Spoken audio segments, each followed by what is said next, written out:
Hi, Gene Burnett from GeneBurnett.com. Today I'm going to talk about something a little unusual, and that is practicing while you're high, particularly on cannabis. I remember one time, a long time ago, I was in Seattle. I had just started my yoga and Tai Chi practices. I had not smoked weed for a long time. And I was walking down the street one day, and I found this little baggie, and there was like one bud of weed in this baggie. And I took it home, and after ascertaining, at least to my satisfaction, that it wasn't spiked with anything dangerous, I smoked it, or I smoked some of it. My dose is really small. It always has been. It's just like a hit or two. But I took a hit of this weed, and then I started practicing yoga. And I'm doing my yoga, and I realized that I had to fight the effect of the cannabis in order to focus on the yoga at all. To do it even halfway decently, I really had to kind of fight the effect, like it was taking me in another direction. And at this time in my life, this was a big change for me to be studying yoga and Tai Chi seriously as a sort of a life path. And I thought to myself, if I have to fight the effect of this stuff in order to practice something that's central to my mission in life, the main thing I want to do right now, why am I doing this, And my answer was just no, I don't want to do this. And so I quit. I just stopped, and I don't think I smoked for another 6 years after that. I just was really dedicated to my practice. Another some years later, when I was, kind of a very occasional smoker, this was back in the late 80s. I went to a movie with a friend of mine. This was one of the big comedy hits at the time, and she and I smoked weed, and I forget the exact circumstances of what was going on in the evening. Maybe she had to go inside to get something, or we stopped to do an errand or hit a cash machine or whatever, but I was just sitting in the car by myself on the way to this movie, and I was stoned, and I didn't like it. I didn't like the feeling at all, and I was uncomfortable, and I thought to myself, well, why am I uncomfortable? Why don't I like this? And at this point, I had a lot of body work and a lot of yoga and Tai Chi and body awareness and body presence training under my belt. And so I just sat in the car, and I just did a kind of an inventory of my body and just noticed how it was feeling and what was going on.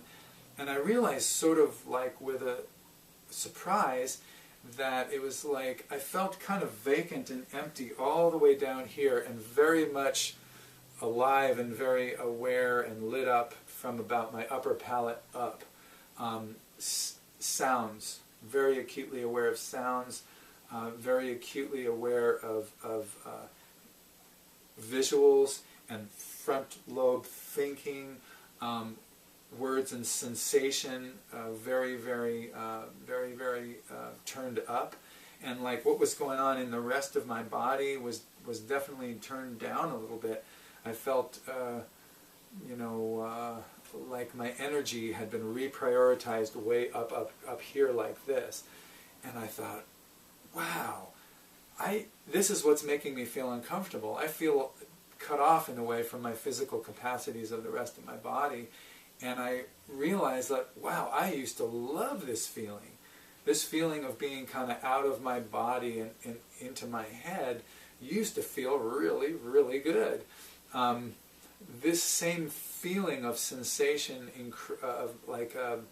sensation turned up, and responsibilities and thinking and my bodily capacities kind of turned down, was what made my yoga practice uncomfortable, and why I stopped when I was trying to do it while I was doing yoga. So now at this time, I'm sitting in the car and I'm realizing this, and I just decided to go with it. I didn't want to have a bad time, so I just breathed a little bit, took some breaths, and just kind of relaxed as much as I could, and just went on with the rest of my evening. So now, fast forward many years forward to now, and now there are certain kind of practices that I actually really like to do when I'm high a bit. My dose is small. My dose is like one hit and I'm good. And I mean one small hit. I'm not a big smoker or anything. Now I'm never high when I teach. I'm never high when I'm out in the park practicing. I'm never high when I play a gig for money. I'm never high when I'm at work. When I'm working or I have responsibilities, to me, I feel like I owe myself and I owe my students and I owe whoever I'm working for my full capacity. So I don't get high at that point. But I'm talking about like when I'm at home and I want to practice by myself. And so what I do is I take my first little hit, or not my first, my only. I take my hit, and instead of charging into my practice, I stop and I just stand and breathe, or I sit and breathe, and I just let the effect happen to me. Yes, sensation dials up, my usual thinking and my usual priorities dial down. There's more attention to sensation and less attention to responsibilities and sort of daily worries and stuff. I let that effect happen. I don't try to mess with it at all, because trying to steer or direct what I'm doing or how I'm feeling during that transition is very uncomfortable for me, and I don't like it. It doesn't feel good. I'm sort of reshuffling the deck of my priorities, and I let the deck reshuffle before I start directing it somewhere, before I start doing something. Sometimes what feels like a really good idea when I'm straight, once I've had a hit of weed, doesn't feel like a good idea anymore, and I don't feel like doing it anymore. It's like I could have a plan, like a practice agenda, like I'm going to get high and then I'm going to do X, Y, Z, and it's like, that doesn't work, because the agenda that I made when I had different priorities. Sensation wasn't way up on the priority list. So I don't have an agenda going in. I love practice agendas. I have them regularly, every day. I have things I want to work on. I have specific themes that I want to stress while I go through my forms and stuff, but not if I'm practicing when I'm high. Practicing when you're high, agendas are not good. Practicing when you're straight, agendas are great and really, really helpful.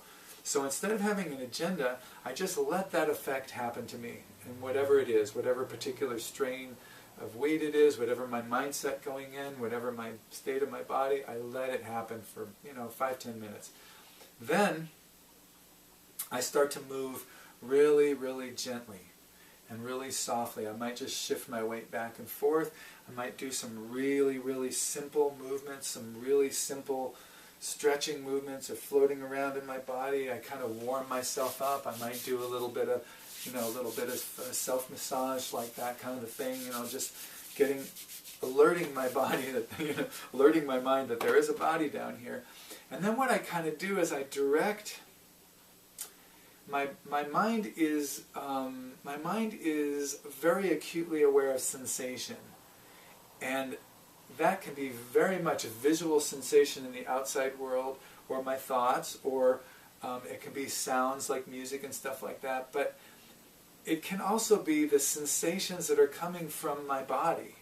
So I direct my heightened sensory sensitivity into my body. So it's not that I'm sensitive and distracted and totally consumed with what's going on outside. I'm just turning that little flashlight inside a little bit. So now that same heightened sensitivity that I used to have towards all things visual and all things audio outside myself, I direct towards what's going on inside myself. And it can be a real tool for me and a real resource to have that kind of sensitivity of what's going on here. It just requires a period of transition. It requires paying attention to my body and my breathing. Sometimes if I feel a little bit chilly or a little constricted or a little fearful from the effect of the weed, sometimes doing something more active at this point can be helpful, like running in place and throwing punches, or doing something a little more vigorous, like moving around a little bit. But I warm myself up and I get my body kind of fired up, like I was turning on a car and letting it warm up, or letting my computer turn itself on and get activated. Then from there, I've got much more of a connection now between my brain and my body, and I can start directing the practice a little bit. I can start having some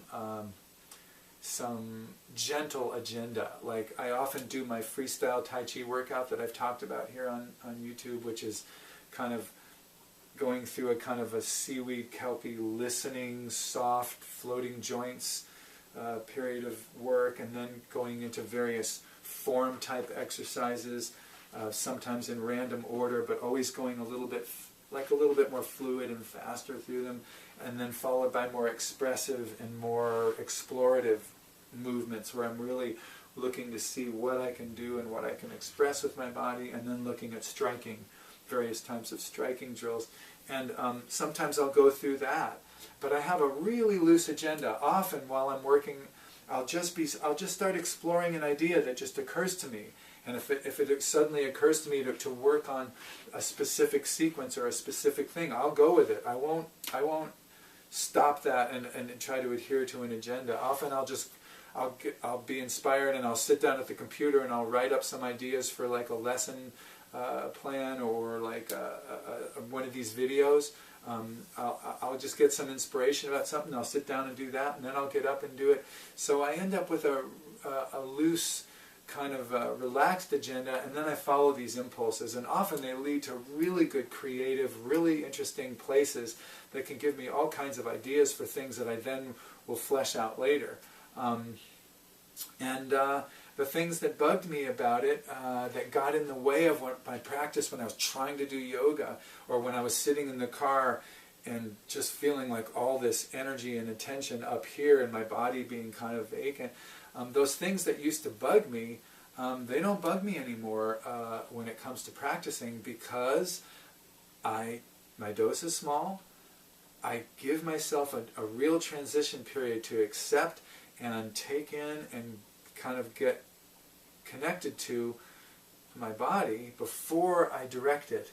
Then I gently direct it with a minimal agenda and allow for detours, allow for digressions, allow for myself to go to wherever, because sensory sensation is so heightened. I just also pay attention to the sensory sensations of my own body, not just from the outside world.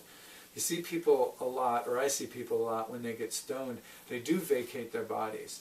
The kind of laugh that's like, the kind of the Beavis and Butthead laugh. That's where your body's not really moving, or the body is planted on the couch and the brain is watching the TV. There's this kind of like brain only lock that can kind of happen, and I just don't like. I don't like that very much. I go there every once in a while, but it's not my thing. I would much rather take that heightened sensitivity and bring it to my body, bring that life to my body, and not just be a brain on top of a passive body.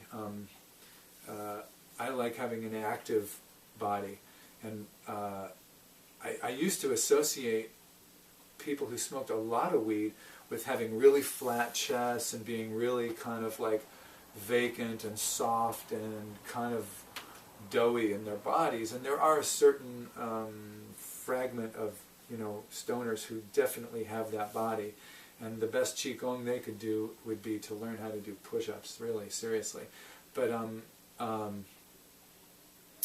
now I go, no, it's not the weed that does that, it's the person that does that. That's how they choose to relate to it.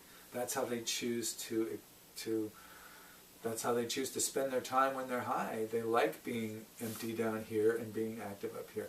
Personally, I don't. I like being physically active. I'm a very physically active, productive, creative person. I just also like to get high. So, not wasted, just one hit and that's it. So I use it to help me practice and to help me do my thing. And I also do tons of, I probably practice 4 to 1 hours sober to stoned. But that 1 hour of stone practice for every 4 hours that I do sober is also really valuable and really beneficial, and has helped me with a lot of video ideas, and songwriting ideas, blog post ideas, and physical ideas as well, so it can be a good thing. So that's what I do. If you want to do the same, you're obviously free to experiment and do whatever you like with your practice. I just wanted to share that because I think sometimes cannabis gets a bad rap as being just a thing that makes people very passive. And it can, but it doesn't have to. If you give yourself an adjustment period, get in touch with, well, I give myself an adjustment period, get in touch with my body, make sure that I feel kind of as connected as I'm going to feel, and then go to it with a loose and relaxed agenda, and be careful. That works much better for me. So I hope you like this kind of thing. If you do, subscribe to my YouTube channel. I post all kinds of Tai Chi and music and nature videos. And you can always visit GeneBurnett.com for more information about me and all the stuff I do.